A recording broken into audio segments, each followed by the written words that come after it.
আচ্ছা, অনুষ্ঠান বাড়ির ওই এঁচোড় চিংড়িটা দারুণ খেতে হয়েছিল তো। আর একবার ওরকম রান্না হলে কেমন হতো, কিন্তু অনুষ্ঠান বাড়ি কি বারবার পরে বলুন বন্ধুরা। সেই জন্য এইভাবে একবার সিক্রেট মশলা দিয়ে বানিয়ে নিন এঁচোড় চিংড়ি। অনুষ্ঠান বাড়ির স্বাদের মতোই পুরো হবে। তো আমি কিভাবে রান্নাটা করছি পুরো ভিডিওটা দেখার অনুরোধ রইল। তো এঁচোড় চিংড়ি যেহেতু করব, সর্বহাটের কাঠেরে করা চিংড়ি মাছ সেটা তো লাগবেই। চিংড়ি মাছ এমন একটা মাছ যেটা সব সবজির মধ্যে দিলেই খেতে খারাপ লাগে না। আমার তো বেশ ভালোই লাগে, আর আপনাদেরও কেমন লাগে অবশ্যই কমেন্ট করবেন বন্ধুরা। তো দেখুন, চিংড়ি মাছগুলো আমি কিন্তু পেঁচিয়ে পরিষ্কার করে নিয়েছি, তারপরে ধুয়ে নিয়ে তার মধ্যে নুন আর হলুদটা আমি চিংড়ি মাছের মধ্যে মাখিয়ে দিলাম। আর নমস্কার বন্ধুরা, আমি সুপর্ণা, আপনাদের সবাইকে স্বাগত। সুপর্ণা রান্নাঘরে আবারও হাজির হয়ে গেছি নতুন একটা রেসিপি নিয়ে।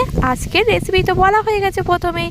আর এখানে এঁচোড় চিংড়ি যেহেতু হবে, এঁচোড়ও তো লাগবে। আর দেখুন, এঁচোড়গুলো কিন্তু আমি ধুয়ে বেছে পরিষ্কার করে নিয়েছি। আর আজকের কিন্তু আমাদের গাছের এঁচোড় নয়, এটা কিন্তু বাজারের কেনা এঁচোড়, তাই আর খোলাটা ছাড়ানো আমি দেখাতে পারিনি।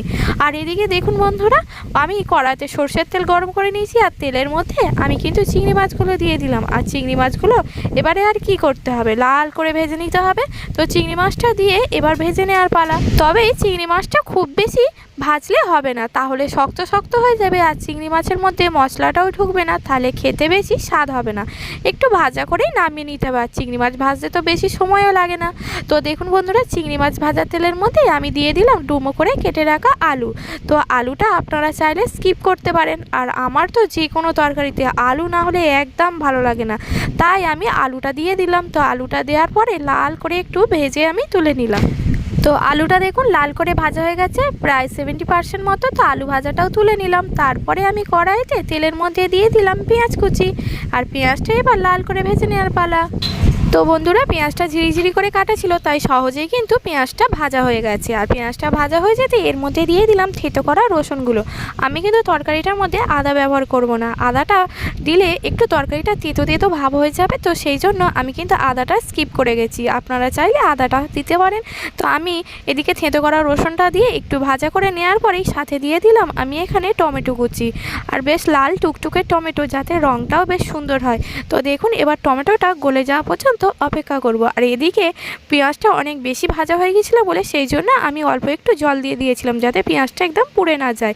আর দেখুন, তারপরে আমি দিয়ে দিলাম একে একে তরকারি পরিমাণ মতো নুন, হলুদ গুঁড়ো, লঙ্কা গুঁড়ো, আর সাথে দিয়েছি ধনে গুঁড়ো। আমি কিন্তু এখানে জিরে গুঁড়ো ব্যবহার করিনি, আপনার চাইলেই ব্যবহার করতে পারেন, কিন্তু আমি চাইছি তরকারিটা যেন একটু সুন্দর হয়, একদম যেন অনুষ্ঠান বাড়ির মতো। তো তারপরে আমি এইদিকে কি করলাম, মশলাটা মিডিয়াম আছে ভালো করে মশলাটা কষিয়ে নিলাম। আর দেখুন বন্ধুরা, মশলাটা কত সুন্দর কষানো হয়ে গেছে, মশলা থেকে জল ছেড়ে দিয়েছে। এবারে আমি কি করলাম, অল্প একটুখানি জল দিয়ে দিলাম, দিয়ে আরও ভালো করে মশলাটা কষতে দিলাম। আর এদিকে মশলা কষানো হয়ে গেছে প্রায়। এবার এর মধ্যে আমি দিয়ে দেব আগে থেকে সেদ্ধ করে রাখা এঁচোড়টা কিন্তু আমি আগে একটু সেদ্ধ করে নিয়েছিলাম, আর সেই সেদ্ধ করা এঁচোড়টাই আমি দিয়ে দিচ্ছি। আর তার সাথে দিয়ে দিলাম ভেজে রাখা চিংড়ি মাছ, আর দিয়ে দিলাম ভেজে রাখা আলু। আর এঁচোড়টা সেদ্ধ করার সময় অবশ্যই মাথায় রাখতে হবে অল্প একটু নুন দিয়ে দিতে, আর হলুদ গুঁড়ো, না হলে এঁচোড়টা তরকারির মধ্যে একদম বেস্বাদে লাগবে, এঁচোড়ের মধ্যে নুনই ঢুকবে না, আর খেতেও কিন্তু টেস্ট হবে না।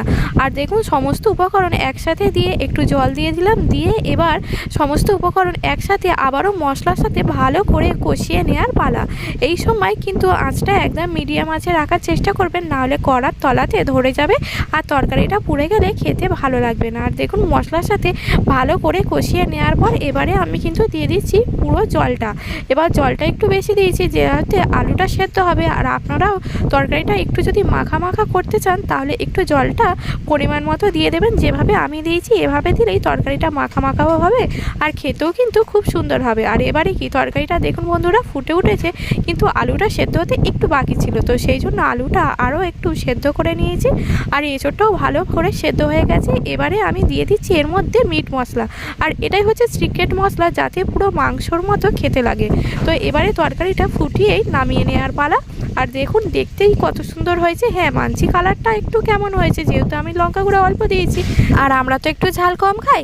আর তোমাদের যদি পছন্দ হয় তাহলে ঝালটা একটু বেশি পরিমাণে দেবে, তাহলেই কালারটা আরও সুন্দর হবে। আর কত সহজেই হয়ে গেল অনুষ্ঠান বাড়ির স্বাদে এঁচোড় চিংড়ি রেসিপিটি। ভালো লাগলে লাইক, শেয়ার, কমেন্ট করবেন, আর চ্যানেলে নতুন হলে চ্যানেলটি সাবস্ক্রাইব করে পাশে থাকার অনুরোধ রইল। আবারও দেখা হবে নতুন